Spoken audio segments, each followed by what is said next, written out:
like you would have to think about what you're good at. So let's say someone is good at creating digital artwork, someone is good at creating videos, and all of them could be sold as NFTs. So, and also people with people could also sell let's say poems or articles and movie scripts or whatnot. It's totally up to you and what you are actually good at. So like the next step is to like decide on the platform which you would use, and the tech skills required to mint NFTs on like OpenSea are like comparable to the ones I used to sign up for Facebook or Snapchat or Instagram back in my 2010 or something. And also there is a big misconception that you have to be technical in order to participate in crypto, but I sort of look at NFTs as a fun entryway into the space that doesn't require coding skills. So when minting in marketplaces like OpenSea or Readable, so here are some of I would want to talk about some of the beginner friendly NFT platforms where first time creators can mint. So OpenSea is obviously one of them. The blockchain used over there is Ethereum and Polygon, and OpenSea is popular and easy to use for all types of NFTs. So while the Ethereum blockchain is notorious for charging high service fees, or like basically call it gas fees, so OpenSea has now a lazy mint option. So like the creator can upload their artwork, mint it to their profile and list it for sale without paying any gas fees. So when the collector buys it, they will pay the gas fees. So what exactly you will need to get started is basically an Ethereum wallet, let's say MetaMask, Coinbase, or there are dozens of others. And you will also require some creator fees, which is 2.5% of your sale. We also have a video on YouTube about how tutorial how you can actually go down there and sell your own artwork, and it will be shared with you. I believe the link is already on the presentation slide, and so you could you're free to watch it. It could also be shared in the chat box. And okay, so moving on. So like if you want to learn more, you could visit the OpenSea resource page. You could just search it up on Google, you would get. And the next platform is obviously Readable, and the blockchain that they use is Ethereum, Flow, and Tezos. So creators can basically use Readable to mint NFT creations. So whether they are books, musics, albums, digital art, or movies. So there are some fun features such as the ability to show a sneak peek of your creation to everybody. So who basically comes to the Readable, but it is also you limit the full project to purchasers only. And Readable considered itself as a community-owned NFT marketplace. So like using Readable's unique token, which is I believe it is ERC20, RAR or RARI something, and that makes you an owner of the Readable project, and which is also a very cool feature. But it was a little over my head for the first time I minted on it, and I hope to learn more about it. So like what you will basically need to get started is like a wallet compatible of your choice of blockchain, and then you will also require some creator fees which vary depending on the blockchain you use, but the option for free minting still exists. You just have to find. And if you want to learn more about it, you could always visit the Readable FAQ section. So there is another platform called the Holaplex, and the blockchain used in Holaplex is called Solana. So while Solana has mixed reviews from Ethereum loyalists, artists, and other creators reported that the Solana blockchain is actually super fast, has high performance, and is very cost effective and with negligible fees. And Solana's speed and efficiency also cuts down on energy uses. So therefore, giving it a reputation as a new, less environmentally damaging alternative to Ethereum. So, and to get started with this, you would need a Phantom wallet and an OrConnect wallet.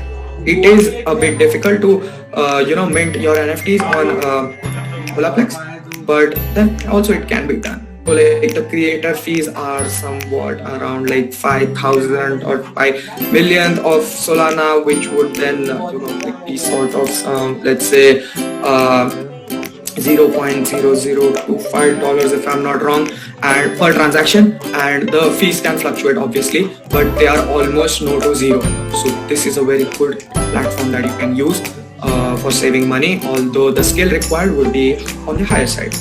And also you could check the website to learn more about it. I highly encourage you to go on their website and see how it can be done, which is actually a very good thing, so that you get to save a lot of money in that. So when there is also one more platform, which is the Object, spelled as OBJKT, and the blockchain that they use is Tezos. So which was actually originally it was created as a secondary marketplace, but Object now allows artists and creators to mint directly on its platform. It is also very popular among literary NFTs creators, and it is used by many writers and poets and people like that. So what you will basically need to get started with it is you have to choose from one of the compatible wallets. So some of them which I know are Spire, Temple Wallet, Galleon, I guess Umami, and Airgap Wallet is also compatible, I guess. And the creator fees are same as OpenSea, which is 2.5% of all successful sales. And you could always use the lazy mint option. I mean, when someone is buying your NFT, he will have to pay the gas fees as a whole. So you can also do that, or that is also a good option there out there for you. And if you want to learn more, you can obviously visit their website. Remember, it is OBJKT Object, and there is also a Discord server, I believe, for it. So the next logical step would be to actually connect and build a community. So I can't focus more on how important it is to build a community, because trust me, creating NFT is not a huge task, but creating a community which will support you, which would market your NFT, is actually the main thing when it comes down to creating NFTs and selling it. So you have to get ready to tweet and DM and whatnot. And if you want to start making NFTs, you need to dust off all your accounts, your Twitter account, Instagram account, whatnot. And you also need to join some sort of a Discord or a Slack community, and which actually the gamers and the crypto lovers use. And especially you need to expect to get most of your information and build authentic relationships through these types of communication channels. And when you are ready to sell your NFTs, expect your community to be your #1 marketing resource. It sounds a little cliche, but you don't need to spend a lot of money on sophisticated marketing tactics to create a successful project. So it was said by I believe Maliha Bidi, who is some speaker who has her own Women Rise NFT collection, and it was said by her regardless of how low or high the market is, the community should be so enthusiastic and constantly tagging your own project in different things and constantly talking about it. And so she basically launched it in November 2021, I believe so, and it was sold out in 50 days. So which actually generated 2000 or something Ethereum of trading volume in the whole process. So it is very important to build your own community around it, which can't actually be taught to you. You will have to find your own tribe and market your resource and whatnot. You have to build good relations with crypto lovers, NFT lovers, and people like that. So, and she also said that she has not put she didn't invest anything in marketing, and she was actually featured in I guess Vanity Fair and Rolling Stone, so which were some good platforms where she could actually market her resource. So even for one creators, artists who make unique single pieces of art, compared to algorithmically generating avatars that people use as Twitter profile pictures, like these one-on-one creators seemingly trust that making friendships can go a very long way, and you need to sort of interact with each other every day. You're going to see like collectors in Twitter space, or if there is good information, then you can also share it with each other. And like the next step would obviously be to create your art. It totally depends on you, but yes, I will be as detailed as much as I can. So like every creator has their own process, but no matter what, you need to think about how your art will translate digitally. And if you follow some sort of guidelines to make your first NFT, it would actually benefit you. So let's say first of all, you need to use materials and tools that you already have and you know how to use. You will also require to invest in new technology or in getting new knowledge as and whenever needed. Main part is to find other creators and learn from each other. Building community goes a very long way, trust me. And you need to consider the audience you think will like your work and keep them in mind as you create your work. And you also need to choose whether you want your NFTs to have some visual, audio or written components, or combination, or even all of three. So you also need to pick a file type. So let's say in case of OpenSea, which they accept different types of file types, like the normal ones, which are JPG, PNG, GIF, SVG, MP4, MP3, WAV, whatnot, but they also support files like GLTF, which is used in the augmented reality space. But on the other side, you also need to think about the file size, because each and every one of the platforms will have their own limits.